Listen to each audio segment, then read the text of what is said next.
ईश्वरः परमः कृष्णः सच्चिदानन्दविग्रहः अनादिरादिर्गोविन्दः सर्वकारणकारणम् चिन्तामणिप्रकरसद्मसुकल्पवृक्ष लक्षावृतेषु सुरवीरविपालयन्तम् लक्ष्मीसहस्रशतसम्भ्रमसेव्यमानम् गोविन्दमादिपुरुषम् तमहम् भजामि। वेणुम् क्वणन्तमरविन्ददलायताक्षम् बर्हावतम् समसिताम्बुरसुन्दराङ्गम् कन्दर्पकोटिकमनीयविशेषशोभम् गोविन्दमादिपुरुषम् तमहम् भजामि। आलोलचन्द्रकलसद्वनमाल्यवंशी रत्नाङ्गदम् प्रणयकेलिकलाविलासम् श्यामम् त्रिभङ्गललितम् नियतप्रकाशम् गोविन्दमादिपुरुषम् तमहम् भजामि।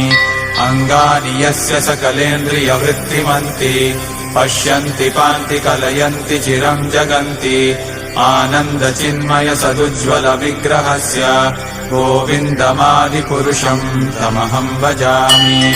अद्वैतमच्युतमनादिमनन्तरूपम् आद्यम् पुराणपुरुषम् नवयौवनम् च वेदेषु दुर्लभमदुर्लभमात्मभक्तौ गोविन्दमादिपुरुषम् तमहम् भजामि।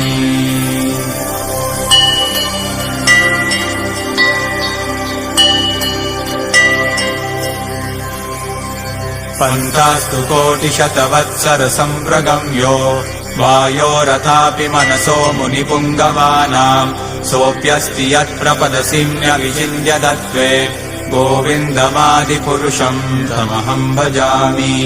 एकोऽप्यसौ रचयितुम् जगदण्डकोटिम् यच्छक्तिरस्ति जगदण्डचयायदन्तः अण्डान्तरस्थपरमाणुचयान्तरस्थम् गोविन्दमादिपुरुषम् तमहम् भजामि। यद्भावभावितधियो मनुजास्तथैव सम्प्राप्य रूपमहिमासनयानभूषाः सूक्तैर्यमेव निगमप्रतितैस्तुवन्ति गोविन्दमादिपुरुषम् तमहम् भजामि।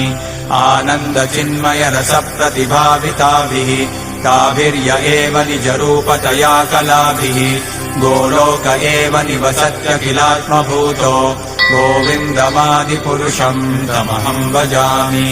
प्रेमाञ्जनच्चुरितभक्तिविलोचनेन सन्तः सदैव हृदयेषु विलोकयन्ति यम् श्यामसुन्दरमचिन्त्य गुणस्वरूपम् गोविन्दमादिपुरुषम् तमहम् भजामि।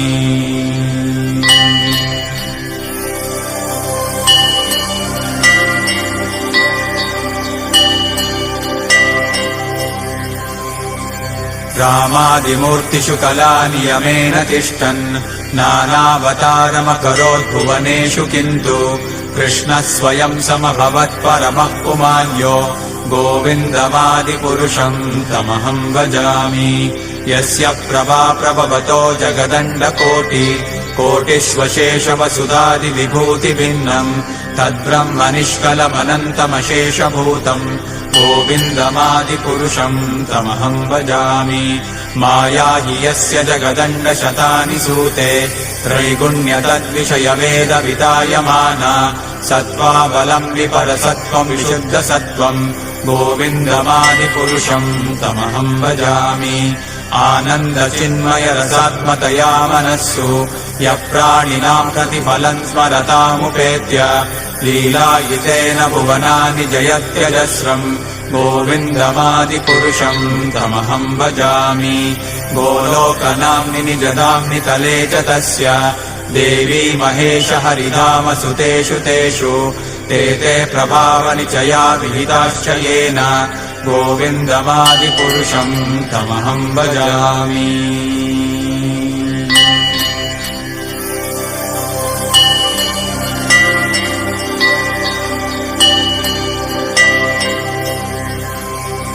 सृष्टिस्थितिप्रलयसाधनशक्तिरेका छायेव यस्य भुवनानि बिभर्ति दुर्गा इच्छानुरूपमपि यस्य च चेष्टते सा गोविन्दमादिपुरुषम् तमहम् भजामि।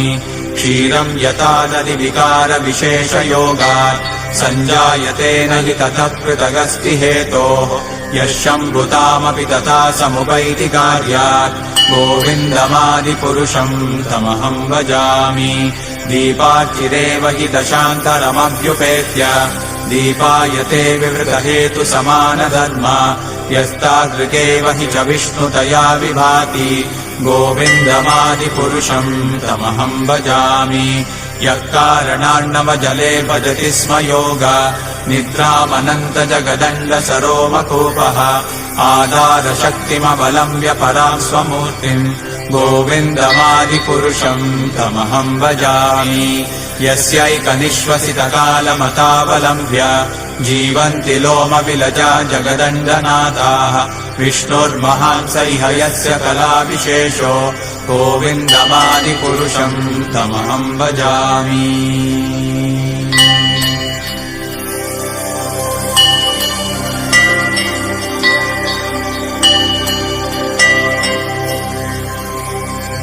भास्वान् यथाश्मशकलेषु निजेषु